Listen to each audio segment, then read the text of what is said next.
The law of bad luck. In order to learn how to control reality, we must, at the very least, understand how reality is created. Every individual is the direct creator of the layer of their own world, but the majority of people do not understand how this process works. People try to make everything the way I want it to be, and they apply this straightforward principle to the outside world. I will go in the direction I turn. It will cave in where I press it. But for some reason, the world does not want to obey, and when you turn one way, you find yourself going in the opposite direction. It makes you wonder, if reality behaves so strangely, perhaps our attempts to shape it require a different approach.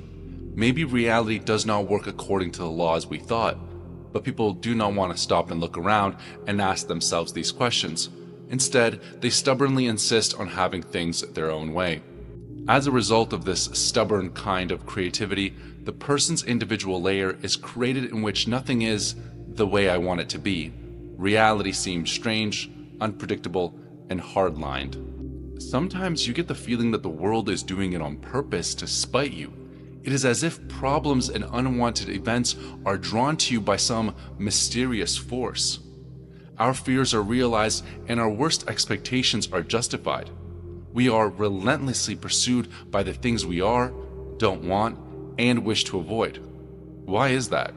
In the beginning, we already talked about why you often get what you do not want, particularly if the aversion is intense. When you hate or fear something with all of your heart, outer intention will deliver it to you in abundance. Thought energy that is born from unity of heart and mind embodies potential in reality. In other words, the sector of the alt space that corresponds to the qualities of your thought energy will be streamed into physical reality if the feelings of the heart are one with the thoughts of the mind. However, this is not the only reason that our worst expectations are realized. Life should not be riddled with problems. If you do not disturb the balance and go with the alt flow, everything should unfold very smoothly. Nature does not like wasting energy and has no intention of spending it on plotting against us. The following is a bit convoluted, but we'll unpack it and make sure it's completely comprehensible. So, the excess potential that is created when a distorted evaluation is made will have no grievous effect while it stands relative only to itself. However, as soon as an inflated evaluation of a given object is placed in comparative relationship with another, polarization occurs, which generates the winds of balanced forces. Balanced forces strive to eliminate the polarization that has occurred, and for the most part, their action is aimed against the individual who created the polarization in the first place. The following examples are of non-relative potentials. I love you, I love myself, I hate you, I do not like myself, I am a good person, you are a bad person. These evaluations are all self-contained because they're not based on comparison or contradistinction. The following, however, are examples of potentials based on dependent relationships. I love you on the condition that you love me. I love myself because I am greater than the rest of you. You are a bad person because I am a better person than you are. I am a good person because you are a bad person. I do not like myself because I'm less attractive than others. I am repulsed by you because you are not the same as me.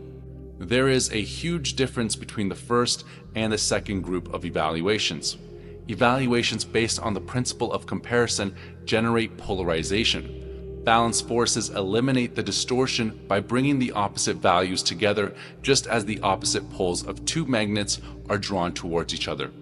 This is why problems, as if deliberately, push their way so persistently into our lives. For example, married couples are often made up of two personalities that seem totally incompatible, as if they were punishment to the other. In various types of groups, there will always be at least one person who will make your life difficult. Murphy's or Saw's law is of the same nature, and putting up with nasty neighbors seems to be an essential condition of any form of close habitation. The issue of nuisance neighbors perfectly illustrates the polarization effect, which has a direct link to metaphysics. The problem arises when people seem to disrupt others' lives. But why does this happen? Is it because there are inherently bad people who always bother the good ones? If you surveyed people, most would place themselves in the good group. In reality, your neighbors are not so different from you. This tendency to label and divide is fueled by balanced forces reacting to your strong aversion. The more you dislike something, the more likely you are to encounter it. This is the essence of Sod's Law. You attract what you resist. So why don't you annoy your neighbors? The answer might surprise you. They simply don't care about you.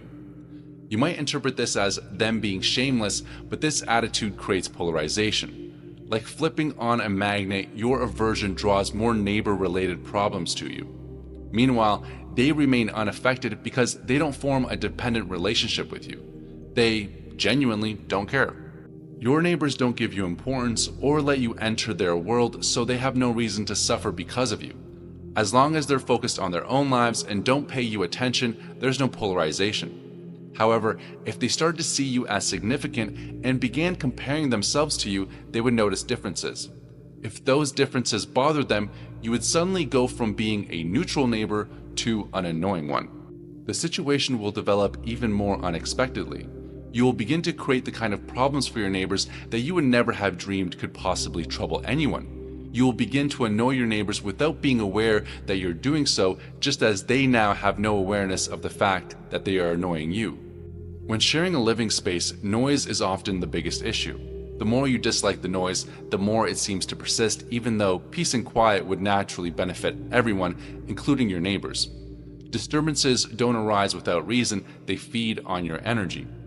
Your irritation towards the noise creates energy, forming a dependent relationship that generates polarizations. Feelings like, I hate these noisy neighbors, act as a magnet, attracting more provocation.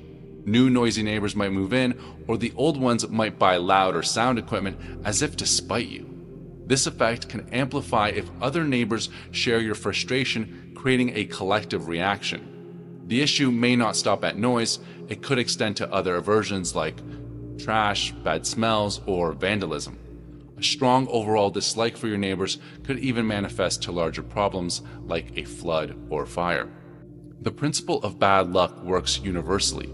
When you attribute excess importance to something, you unintentionally attract the opposite of what you want. For example, if you obsess over keeping a new white shirt spotless, your heightened concern creates polarization. This imbalance makes it more likely that the shirt will get stained.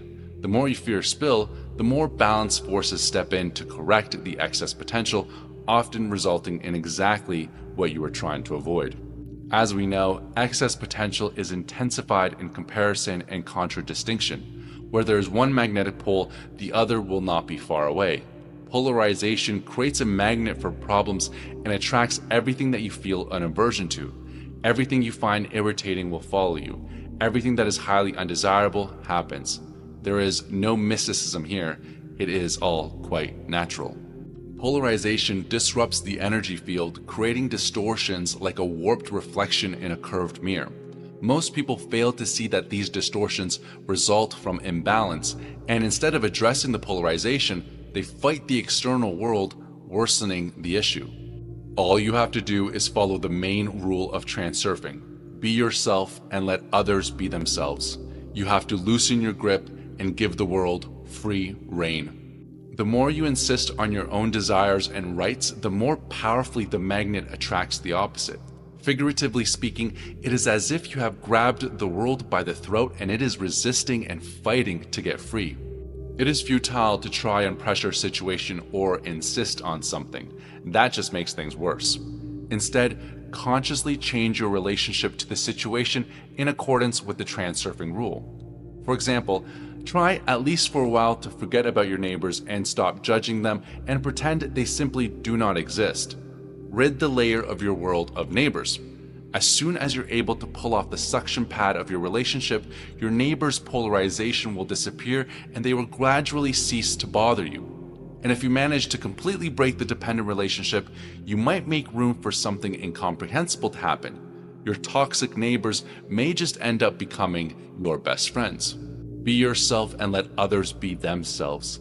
Loosen your grip and give the world free rein. Stop grabbing the world by the throat.